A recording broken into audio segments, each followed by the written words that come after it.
realmente está totalmente en contra de la Ley de Defensa del Consumidor. Porque, ¿qué dice la Ley de Defensa del Consumidor al respecto?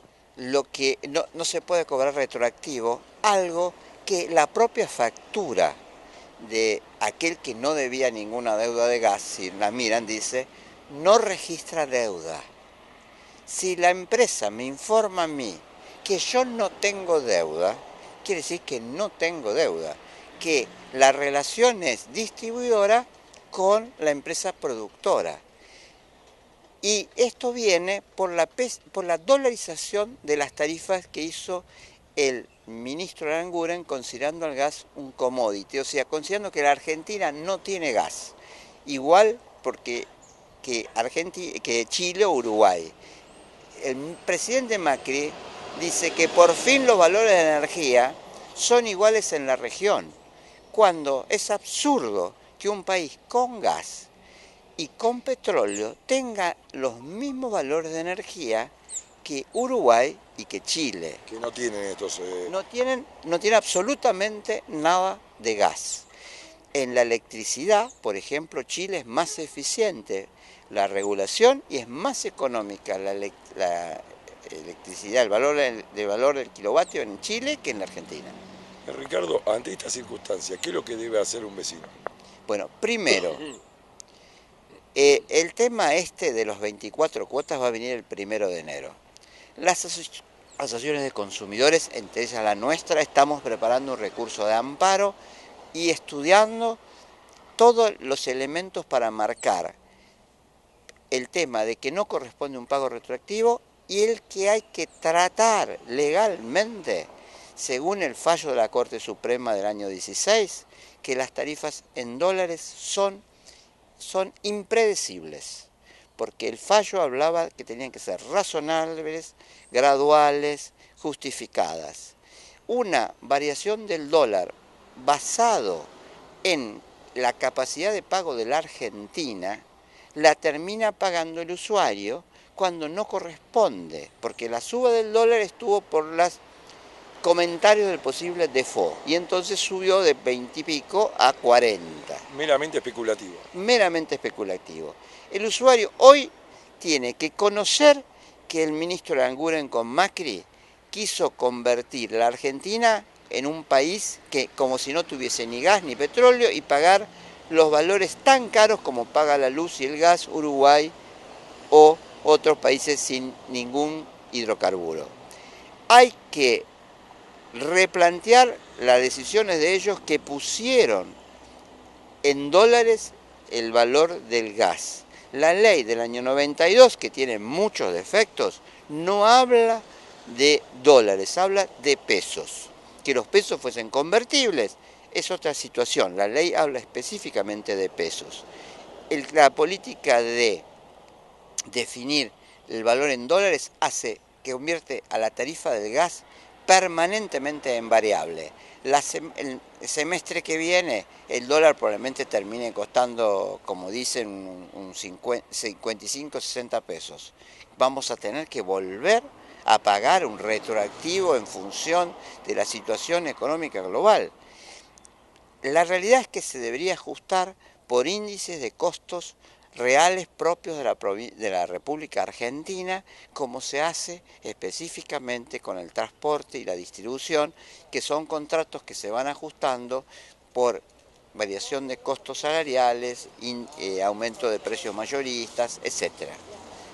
Ricardo, uno no termina de entender, si el gas se extrae en la Argentina, lo único que podría estar en dólares tiene que ver con los costos de capital, digo, la compra de maquinarias necesarias para poder extraerlo. Lo que sucede que en octubre del año 16, Aranguren definió que el precio del gas se fijaba como si todo el gas fuese importado, el que entraba en los puertos de Escobar y Bahía Blanca por lo que se llama gas natural licuado. ¿Por qué definió esto? Definió esto para que los usuarios, pagando más valor de lo que realmente el gas valía, que estaba en 4,10, 4,15 dólares el millón de BTU, que es una unidad de energía británica, financiase las inversiones que deberían hacer las industrias gasíferas para extraer el gas de Vaca Muerta.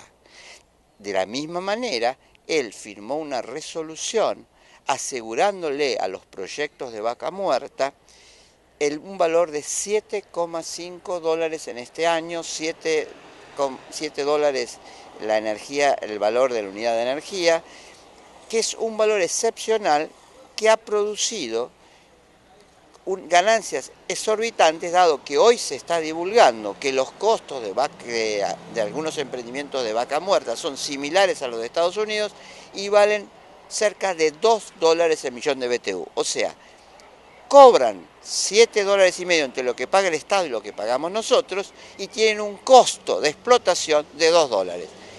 La política, tiene que meterse en el tema de la energía. La energía no es solamente para las provincias que tienen el producto, no es solamente para los sindicatos que trabajan y no es solamente para las empresas. La energía es un derecho humano esencial para los ciudadanos y además define el grado de competitividad de la Argentina porque define si la industria, tanto sea una panadería o tanto sea una gran industria que hace cables, puede ser competitiva ante el mundo. Entonces la energía es un tema global de la política y no puede ser dejada en manos exclusivamente, como dejaron fue el caso clarísimo de Macri y Aranguren, que un hombre directamente ligado a la industria petrolera fue responsable único de llevar adelante un esquema de tarifas petroleros que obligó a los usuarios a transferir 5 puntos del Producto Bruto a las empresas gasíferas y petroleras. ¿Perdieron? Nunca ganaron. Las acciones que más se beneficiaron, en el orden del 500-600%, son las sanciones de las empresas energéticas, que superan las ganancias de los bancos y financieras. Y con eso hablamos mucho porque la otra gran política de este gobierno fue favorecer a la financiera.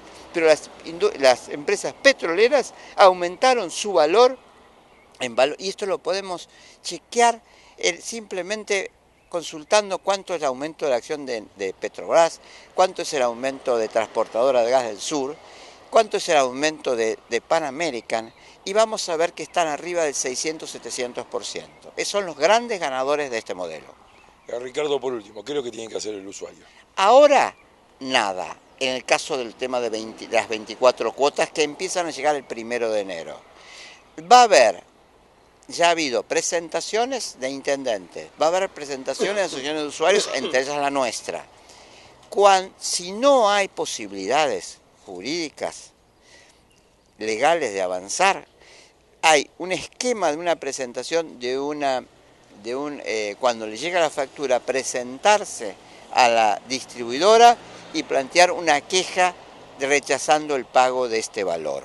Pero esto pasaría a ser únicamente a partir de que empiecen a llegar las facturas. No antes. No antes. El aumento que va a llegar, lamentablemente, es mayor que el que dicen los diarios, que hablan del 35%. El metro cúbico para el R1 y el R2 aumenta cerca del 65%. Para el R3, que son los consumidores mayores, aumenta, eso sí, el 35%. Pero aquellos que tienen consumos bajos, R1 y R2, aumenta el 35%. A su vez, eliminaron en la tarifa social hay un bloque gratuito y eliminaron un bloque que tenían con un porcentaje de descuento del 25%. Esto se eliminó. Y se eliminó también el concepto del ahorro. Aquel que ahorraba un 20% con respecto al año 2015, tenía un 10% de descuento, también se eliminó. La política es claramente de que el usuario pague más, se eliminen los subsidios, y es muy incorrecta el perjuicio que se hace sobre la tarifa social, que es 15 metros cúbicos en enero y llega a 84 metros cúbicos en julio. Y va a provocar en el invierno que viene situaciones de alta conflictividad social. Ricardo, por último, si se quieren poner en contacto con ustedes para consultar, para tener más claro algún panorama, ¿cómo lo pueden hacer? Nosotros estamos lunes, miércoles y viernes de 9 a 2 en Saavedra 83. Es a una cuadra del shopping chico. Saavedra es la primer paralela a Martínez Melo. Estamos ahí, los lunes y los viernes está el abogado, que atiende también consultas jurídicas, totalmente gratuito el servicio de hace más de 10 años.